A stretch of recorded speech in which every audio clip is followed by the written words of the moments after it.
Para pendengar yang terkasih dalam Tuhan kita Yesus Kristus, dimanapun Anda berada, kiranya Tuhan, Allah kita, berkenan memberkati, memelihara, dan menjaga Anda sekalian. Kita berjumpa kembali dalam program Katekisasi bersama dengan kami, sebuah program persembahan dari Reform Broadcasting Ministry, sebuah pelayanan divisi media yang dikerjakan oleh Sekolah Tinggi Teologi Reform Indonesia atau STTRI yang berlokasi di Kemang Utara 9, Jakarta Selatan. Nah, saudaraku yang terkasih dalam Tuhan, jikalau Anda ingin mengenal kampus kami, Sekolah Tinggi Teologi Reform Indonesia ini dengan lebih lagi, saudara bisa mengunjungi situs kami di internet dengan alamat www.reformindonesia.ac.id www.reformindonesia.ac.id atau saudara bisa menelpon kami langsung di 021 799 0357 021 799 0357.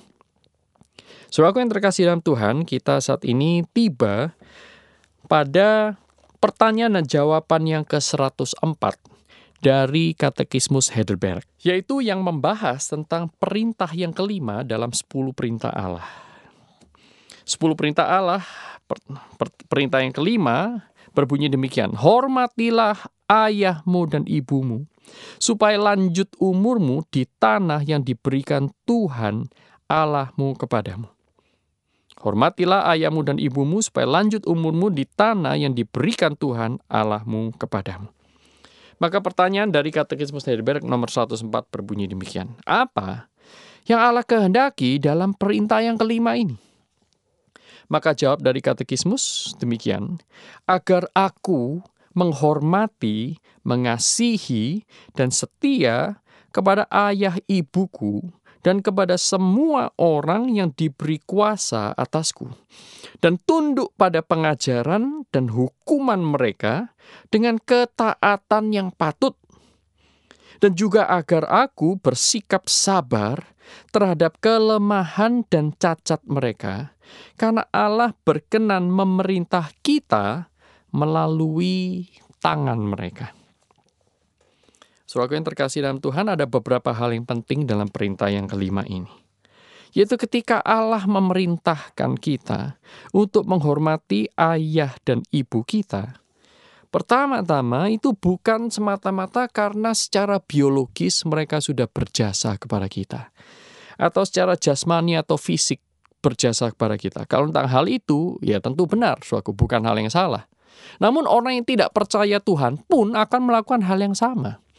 Tetapi ketika Tuhan memberikan perintah ini kepada anak-anaknya, Tuhan ingin kita menghormati mereka, berterima kasih kepada mereka, mengasihi mereka, sama seperti orang-orang yang lain yang tidak percaya Tuhan. Plus, ada hal-hal yang penting yang akan kita bahas ini. Yang pertama, saudaraku, kita diminta Tuhan untuk setia kepada mereka. Namun apakah perintah ini hanya berlaku kepada ayah ibu kita? Ternyata tidak, saudaraku. Ternyata bahwa di dalam tradisi Yahudi maupun sampai di Perjanjian Baru, perintah ini tidak dibatasi hanya kepada ayah ibu biologis kita, tetapi termasuk pula kepada orang-orang yang Tuhan tempatkan dengan otoritas di atas kita. Nah, orang ini tidak selalu lebih tua dari kita, tetapi paling tidak orang ini adalah mempunyai jabatan otoritas yang ada di atas kita, saudaraku.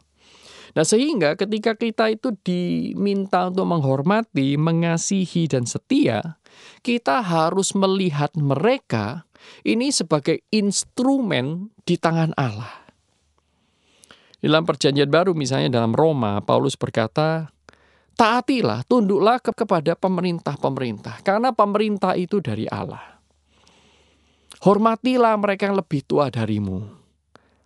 Paulus berkata kepada Timotius, anggaplah orang yang lebih tua darimu itu sebagai ayahmu dan ibumu. Nah, saudaraku, jadi tidak semata-mata ayah dan ibu biologis kita yang menjadi sasaran hormat, rasa hormat, kasih, dan setia kita. Tetapi kepada termasuk juga orang-orang yang Tuhan di dalam kedaulatannya menempatkan mereka di atas kita. Nah, mengapa Tuhan menempatkan mereka di atas kita? Sekalipun secara natur kita itu sebenarnya sederajat, sesama manusia. Namun di dalam order masyarakat, Allah menempatkan mereka satu orang di atas yang lain. Allah menempatkan orang-orang tertentu di atas kita. Bisa itu orang tua kita, kepala bagian di tempat kita bekerja. Kalau saudara adalah seorang guru, maka saudara punya kepala sekolah. Kalau saudara punya kepala sekolah, maka saudara masih mempunyai anggota yayasan. Anggota yayasan masih ada ketuanya, dan seterusnya, dan seterusnya, dan seterusnya, saudaraku. Tetapi kita itu diminta oleh Allah untuk melihat semuanya itu dengan kacamata iman. Bahwa Allah yang menempatkan mereka.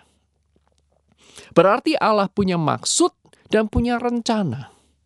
Ketika Allah menempatkan kita di bawah pengasuhan, kepemimpinan, dan pengaturan orang-orang tertentu tersebut. Nah, saudaraku yang terkasih dalam Tuhan, kalau Allah itu bekerja sedemikian rupa, maka saudara dan saya harus memiliki ketaatan. Dan seperti yang dikatakan oleh Paulus dalam Kolose pasal 3 ayat 23. Dia katakan demikian. Apapun yang kamu lakukan, lakukan seperti untuk Tuhan dan bukan untuk manusia. Nah, saudaraku, inilah cara pandang yang Tuhan inginkan untuk dimiliki oleh setiap anak-anak Tuhan. Cara pandang seperti ini tidak bisa dimiliki oleh orang-orang di luar Tuhan. Sehingga, saudaraku, kita itu seharusnya menjadi kesaksian bagi dunia bahwa kita ini adalah orang-orang yang sangat menghargai orang yang lebih tua, orang-orang yang memegang otoritas. Sehingga dengan demikian kita bisa menjadi saksi yang hidup bahwa sebenarnya kita itu diperintah oleh Allah. Loh, bagaimana mungkin? Bagaimana kalau orang-orang yang di atas kita itu memerintahkan kepada kita untuk melakukan hal-hal yang berdosa? Apakah kita akan tetap menghormati, mengasihi, dan setia kepada mereka? Nah, saudaraku, di sini Katekismus Heidelberg dengan jelas mengatakan bahwa yang pertama, saudaraku, kita harus menghormati mereka, ya, berespons terhadap apapun yang mereka katakan, itu dengan ketaatan yang patut. Nah, ini. Jadi di sini ada satu kriteria, yaitu patut. Ada unsur kepatutan. Nah, kepatutan ini, yaitu kelayakan ini, saudaraku, itu bergantung kepada kehendak Allah.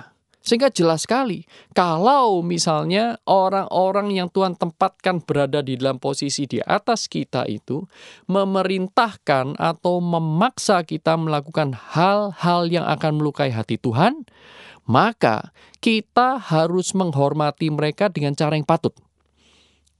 Yaitu bahwa kita tidak perlu, tidak diwajibkan, bahkan dilarang untuk mengorbankan kesetiaan kita kepada Allah demi ketundukan mutlak kepada keberdosaan manusia. Nah, saudara, di sini penting sekali. Ini prinsip pertama. Ketaatan yang patut itu bukan ketaatan yang membabi buta. Ketaatan yang patut di dalam terang firman Tuhan tidak sama dengan ketaatan buta. Saudaraku. Jadi kita tidak asal taat, namun kita memiliki terang firman Tuhan, kita bisa membedakan mana yang baik, mana yang benar, dan mana yang kehendak Allah, mana yang memuliakan Allah.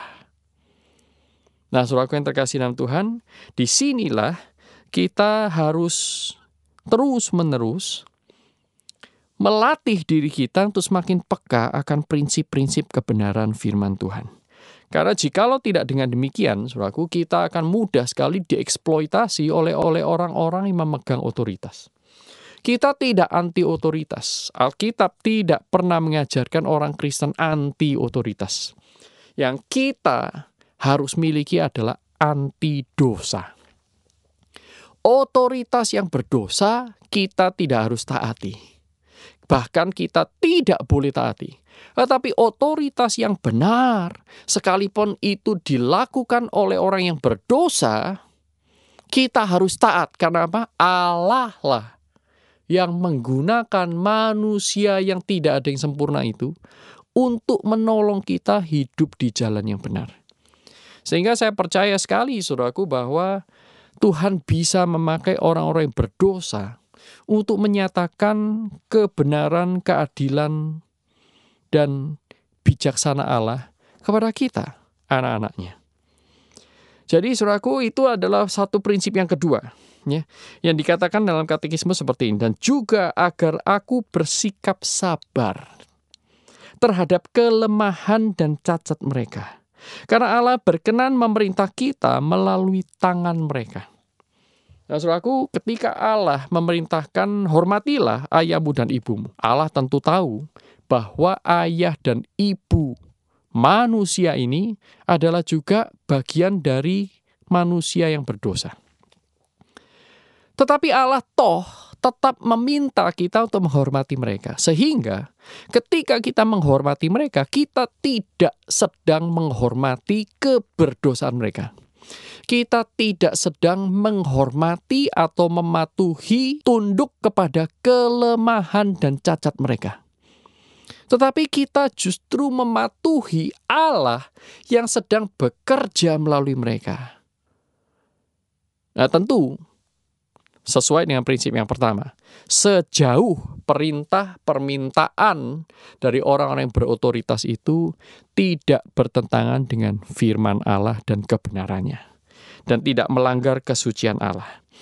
Namun di sini penting sekali, saudaraku, bahwa Katekismus Heidelberg berkata bahwa kita harus belajar bersabar, bersikap sabar, tahu bahwa orang tua kita mungkin mempunyai kelemahan. Namun marilah kita tetap mengasihi dan setia. Bukan karena kelemahan mereka, tetapi karena mereka adalah orang-orang yang Tuhan sudah pakai, berjasa untuk melatih kita, menolong kita, untuk menjadi orang yang semakin bertanggung jawab. Saudaraku, tidak ada orang yang tidak cacat di muka bumi ini, tidak ada satu orang pun yang tidak memiliki kelemahan sama sekali. Tapi marilah kita mengampuni mereka dan menghargai. Karena mereka ada di dalam posisi tersebut, bukan karena mereka sendiri yang mau, tetapi karena Allah juga berkenan. Sehingga melalui mereka Allah melatih, mendidik saudara dan saya. Nah, saudaraku yang terkasih dalam Tuhan, perintah yang kelima ini bukanlah perintah yang mudah untuk dilakukan, khususnya di zaman ini. Ketika jasa-jasa orang tua kepada anak-anak itu semakin lama semakin sedikit. Begitu banyak orang tua yang melepaskan tanggung jawab mendidik anaknya demi kenikmatan pribadi sendiri. Banyak sekali, saudaraku, orang tua yang lebih senang main dengan iPad, internet, BB mereka daripada bermain bersama dengan anak-anaknya. Lebih senang orang tua itu, apalagi di kota-kota besar, untuk pergi shopping daripada pergi bersama dengan anak-anak mereka, menemani mereka les piano atau les matematika, atau mengajarkan kepada mereka, menolong mereka mengerjakan tugas-tugas dari sekolah. Sehingga keterlibatan orang tua sekarang ini semakin lama semakin minim. Nah, kalau ini terus berlanjut, maka akan menjadi semakin sulit untuk anak-anak yang khususnya yang belum dewasa itu untuk menemukan alasan-alasan yang banyak. Sulit untuk menemukan banyak alasan bagi mereka untuk menghormati orang tua mereka. Karena mereka melihat orang tua mereka itu ya mungkin itu yang disebut sebagai orang tua. Mereka akan berpikir begitu. Yaitu hanya mencukupi kebutuhan fisik. Asal aku punya rumah, asal aku pergi ke sekolah yang baik, asal aku bisa makan, ya sudah. Mengenai kebutuhan emosi, aku harus cari di tempat yang lain. Kebutuhan pertemanan, aku harus cari di tempat yang lain. Ya mengajari aku skill untuk bersosialisasi dengan orang lain. Waduh, anak-anak kecil ini sudah tidak bisa lagi mengandalkan orang tua. Nah, kalau kondisi ini terus-menerus berlarut, saudaraku, tidak heran banyak sekali anak-anak yang sedemikian mudahnya bersikap kurang ajar terhadap orang tuanya. Mungkin waktu mereka masih kecil tidak terlihat. Tetapi begitu mereka menginjak remaja, orang tua semuanya kaget. Waduh, kok bisa anak ini tiba-tiba memberontak?